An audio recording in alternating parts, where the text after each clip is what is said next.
قرآن کریم ایک بے مثال اور معجزانہ کتاب ہے جس کے ہر لفظ میں گہرے معنی اور اللہ پاک کے راز پوشیدہ ہیں، اور انہی قرآنی رازوں میں سے ایک راز حروف مقطعات ہیں جو 14 الفاظ ہیں جو قرآن مجید کی 29 صورتوں کے آغاز میں آئے۔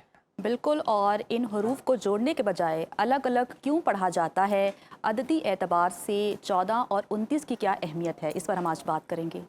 بالکل جی، تمام سوالات کے جوابات دینے کے لیے ہمارے ساتھ اسٹوڈیوز میں بڑے اسپیشل گیسٹ موجود ہیں۔ ممتاز مذہبی اسکالر علی قادری صاحب، بہت شکریہ علی بھائی آپ کے وقت کا۔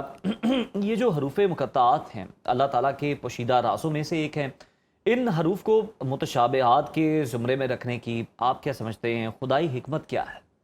بسم اللہ الرحمن الرحیم۔ دیکھیں، کسی بھی چیز کو دیکھنے کے بہت ساری ڈائمنشنز ہوتی ہیں، اس کو دیکھنے کے بھی کافی ڈائمنشنز ہیں۔ سب سے پہلے تو یہ ہے کہ یہ قرآن، بلکہ جو بھی نبی جس بھی انوائرمنٹ میں آتا تو جو کنٹمپریری اپروچز ہوتی تھیں وہ اس کو ایڈریس کرتا تھا۔ حضرت موسیٰ جب آئے تو جادو کا زور تھا، تو ان کو معجزہ اس نوعیت کا ملا جو جادوگروں کو زیر کرنے والا تھا۔ ٹھیک۔ رسول اللہ صلی اللہ علیہ وسلم جب تشریف لائے تو عرب میں فصاحت، بلاغت، شعراء کا غوغا تھا، فصیح بہت تھے عرب۔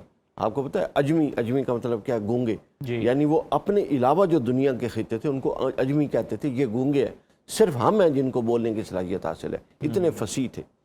اب ان کے ہاں بہت سارے اسالیب تھے، تو رسول اللہ صلی اللہ علیہ وسلم کو قرآن جو کتاب ہدایت بھی ہے اور معجزہ بھی ہے، یہ دیا گیا، اور اس کے اندر ایسا کچھ ڈالا جانا لازمی تھا کہ جو ان فصحائے عرب کو بھی زیر کرتے، فصاحت اور بلاغت میں اس سطح کی چیز ہو۔ تو حروف مقطعات کی ایک انٹرپریٹیشن یہ ہے کہ یہ وہ چیپٹر ہے کہ جنہوں نے ان کو بھی، فصحائے عرب کو بھی ختم کر دیا۔ بلکہ میں آپ کو بتاؤں، عرب میں 7 بڑے تھے شعراء، 7 معلقات کا نام ایک مشہور ہے عربی میں، وہ انہوں نے کلام لکھے، اتنے وہ عالی شان کلام تھے کہ وہ کلام لکھ کر چمڑے پہ کعبۃ اللہ کی دیوار پہ لٹکا دیے گئے، اور جو شاعر آتا وہ شاعر تعظیماً ان کلاموں کے آگے سجدہ کرتا۔ یہ ایک طویل عرصے تک رہا۔ قرآن مجید جب نازل ہوا تو ان میں سے ایک شخص نے اسلام قبول کر لیا جس کا وہاں کلام تھا، اس نے اپنا کلام اتارا، شاعری بند کر دی۔ تو ان سے کسی نے پوچھا کہ آپ نے شاعری کیوں چھوڑ دی؟ آپ تو اتنے بڑے عرب کے شاعر تھے۔ تو انہوں نے کہا ابعد القرآن، کیا قرآن کے بعد؟ اور مقطعات کی طرف خاص طور پہ اشارہ کیا کہ ان معجزانہ تراکیب کے بعد بھی کوئی گنجائش ہے کہ ایک فرد شاعری کرے؟ یہ بالکل ایسے ہی ہے۔ علامہ اقبال رحمۃ اللہ علیہ کے ساتھ جوڑ کے میں یہ بات سمجھاؤں، یہ بھی شاعر تھے وہ بھی شاعر۔ علامہ اقبال اپنی انگلستان میں تھے، پی ایچ ڈی کی اختتامی تقریب میں بہت سارے انگریز آئے ہوئے تھے۔ علامہ اقبال چونکہ بہت انٹلیکچوئل آدمی تھے، تو اس ایک شخص نے وہاں پر آ کے، ایک مستشرق تھا اورینٹلسٹ، اس نے اقبال پر اعتراض کیا۔ انہوں نے کہا کہ علامہ، عام مولوی اور دینی لوگ تو مانتے ہیں کہ یہ اللہ کی کتاب ہے اور یہ آسمانوں پہ آئے، تیرے جیسا انٹلیکچوئل آدمی یہ مانتا ہے کہ کیا تیرا خدا آسمان پہ بیٹھ کے لفظوں کو گڑھ رہا ہے اور وہ اتار رہا ہے؟ علامہ نے فرمایا کہ اگر یہ اعتراض، یہ سوال تو کسی اور سے پوچھتا تو مانی جاتا، تو نے ایک غلط شخص سے پوچھ لیا، کیونکہ مجھے تجربہ ہے کہ مجھ پر بنے ہوئے الفاظ اترتے ہیں، تو اگر مجھ پر بنی ہوئی تراکیب اتر سکتی ہیں تو میں تو شاہد ہوں، ہاں، تو پھر میرے رسول پر کیوں نہیں آ سکتے؟ میں تو خود تجربے پہ گزرا ہوا ہوں، شاہد ہوں۔ تو لہٰذا یہ ان فصحائے عرب کو زیر کرنے کے لیے، اور ساتھ اس کے اندر بڑے گہرے معنی اور معارف ہیں جس پر ہم بات کرتے ہیں۔ تو ایک تو وجہ یہ تھی فصحائے عرب کو زیر کرنے کی۔ دوسرا، اس کو دیکھنے کے ایک تناظر ذہن میں رکھیے، دنیا کی ہر زبان میں مخففات ہوتی ہیں جس کو ایبریویشنز کہتے ہیں۔ ہم اے ٹی ایم، اب کئی لوگوں کو پتہ ہی نہیں ہوتا اصل چیز اے ٹی ایم کیا ہے، بالکل ٹھیک ہے، پی سی ایس آئی آر کیا ہے، تو یہ عربی زبان کے مخففات ہیں، ایبریویشنز ہیں جس کے اندر بہت ساری حکمتیں ہیں، صحیح، سمجھ آئیے، اور یہ زبان کے اسلوب کے مطابق ہے۔ تیسرا جو حروف مقطعات ہیں، یہ ایک رائے یہ ہے بعض علماء کی کہ یہ صورتوں کے نام بھی ہیں۔ اچھا، جس صورت میں یہ آئے ہیں یہ اس صورت کے نام، صحیح، ٹھیک ہو گیا۔ ان کے بارے میں اس طرح کی اور کافی، ایک رائے یہ ہے یہ اللہ تعالیٰ کے اسماء ہے، اللہ تعالیٰ نے اپنے کئی اسماء ظاہر کر دیے، مثلا الرحمن، ٹھیک ہے، الرحیم، الہادی، الحاشر، ٹھیک ہے نا، القہار، یہ اس نے واضح کر دی۔ کئی اس نے واضح نہیں کیے، چھپا کے رکھے پردوں میں، یہ ان میں سے۔ ایک اور رائے جو مجھے بہت ہی پسند ہے اور جو میں سمجھتا ہوں ان آراء میں سب سے قریب قرینے قیاس رائے ہے، وہ یہ رائے ہے کہ جب اپنا محبوب اور محب کا کلام ہوتا ہے